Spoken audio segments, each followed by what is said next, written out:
guys, welcome back to our channel. It's great to have you here. I thought it was about time that on our trip that we actually did a little bit more of an introduction. So I'm Jemmy, this is Dougie down here. You've met Dougie before. Now if you like the movie Up, you'll understand why he's called Dougie. But if he ever becomes a talking dog, oh my goodness, I'm going to be so rich. Now Kevin, our caravan, is also named after Up. The big bird, remember the big bird? That's where that comes from. Now this is going to be our last episode of our 3,400 kilometre trip. So I wanted to share with you all of the budgets, the good, the bad, and everything that didn't quite go according to plan. Well, it's time to travel and we've got the Windsor back on the road again. It's exciting. For those of you who've been watching our channel, seeing us do the renovations, we're now heading off on a 3,400 kilometre journey around New South Wales. We'll be sharing with you the good, the bad, the exciting places, the charming destinations.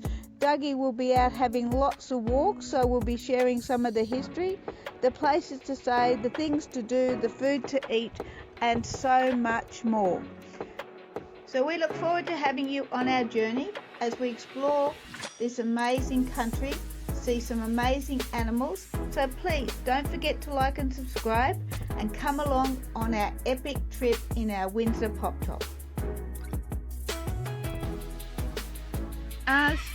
We've had a lot of fun showing you around New South Wales. I'm also interested in hearing from you guys about what you liked, where you'd like us to go next. We're deciding at the moment whether we're going to go back up and explore more of New South Wales, or whether we should go across to South Australia or down to Victoria. Where we are now is actually missing off the map because we're not far from camp, so there's Wagga there. Right, but Gundagai, Tumut area are all missing off the map. I don't know why. Anyway, let's explore some of the places we've been to. So we've been to Coolamon, we've been to Narrandera, we've been to Cootamundra, we've been to the castle, which is around here somewhere. We've been up to Cowra, we've been to Eroa and into Canowindra, sorry. We've been to Parkes, Dubbo, Nyngan, Cobar, Bourke, Brewarrina. Where else? We've been across to Broken Hill, Wicanya, White Cliffs, down to Mildura, across to Balranald, over to Hay, and that's just some of the places we've been on our 3,400 kilometre trip around New South Wales. So let's talk Kevin the caravan. So Kevin is a 1985 Windsor Pop Top caravan. He is 14 foot long across the back, so he's not a big van. And when you think you've got two people and a dog in there, and we cook in there, and we sleep in there, and all our clothes are in there, pretty good. So when we first headed off, our first night, we had lots of rain. And we discovered a leak, and literally the water was coming down from inside the light fitting. Okay guys, so I'm grabbing a seat on the bed at the moment because I want to show you the other end of the caravan. So you can see the light fitting up there, and it's working quite nicely now on 12 volt because we've just disconnected from the power here. There was water coming out of there like you wouldn't believe. I had a pop top bucket down here on the floor. Dougie was getting wet. Given the places we've taken Kevin on lots and lots of different back roads, dirt roads, corrugated roads, we haven't actually had any problems with any of the renovations that we did, with the exception, as I mentioned, of when we broke a pop rivet in the roof that holds the solar panels on, and that created a leak that came down through the light fitting and so into the other ongoing drama we had for the whole of our trip was the weather. Everywhere we've been, it either was raining or had rained just prior to that, and made it very difficult. The roads were impassable around the Bourke area, that you couldn't get onto a lot of the dirt roads. We had to stick onto the tar, and there was a lot of roads that were so badly corrugated. Other roads weren't too bad, but the weather was one of our biggest dramas the whole trip. It's nice to have a bit of sunshine here now. But overall we had a great time. Now if you've got a small old caravan or even a camper van, it really isn't as expensive as you think to go and visit Outback Australia and to visit lots of other places in New South Wales.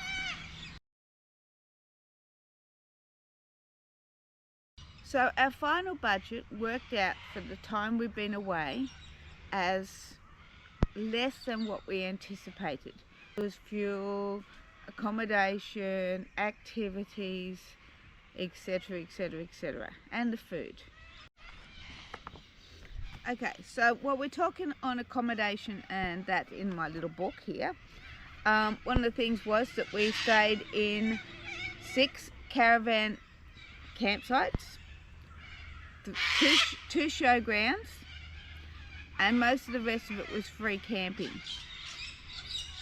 But we stayed multiple nights in showgrounds and multiple nights in caravan parks.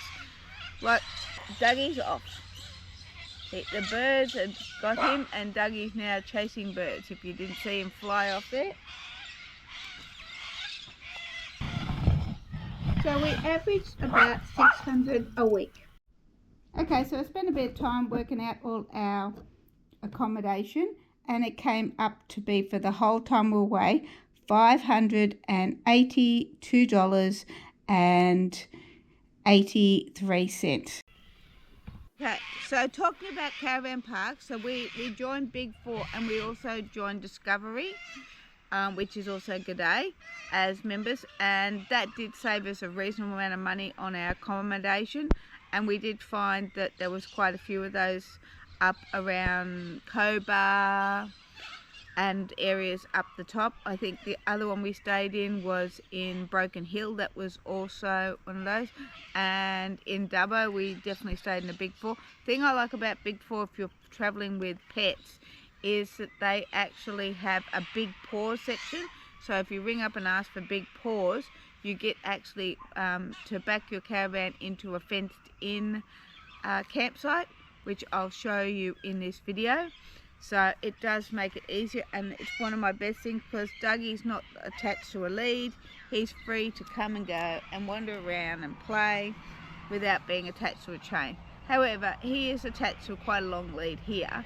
Now, while I've mentioned lots of times in our videos of different camp locations that we found on Wiki Camps, I also want to share with you what we've been using. Now, I do have 2 versions of this book that we use on our trip, and the reason I use this is one of the things we did find in the Outback was there was not a lot of internet, and at the time I did not realise that Wiki Camps you could have it in an offline version, so I discovered that only recently. But I have to say, not sure about the new version of Wiki Camps. All of our little hearts that showed it, our favourite locations, all disappeared, and that was a nightmare because we had no idea where we were going on one night because the location didn't have a heart on it, and there was heaps and heaps of them. So I ended up having to review everything for a second time, which wasn't terribly happy about that. Anyway, the reason I like this book is it also has a lot of sites in it that aren't on Wiki Camps. So there's a whole stack of extra stuff, and it comes with the maps. Now, I'm not sponsored by the people that manufacture this book, just so you know. It's just something that I use. Now, the other weird thing that I also use, particularly when you get out in the bush, is an app which is for public toilets.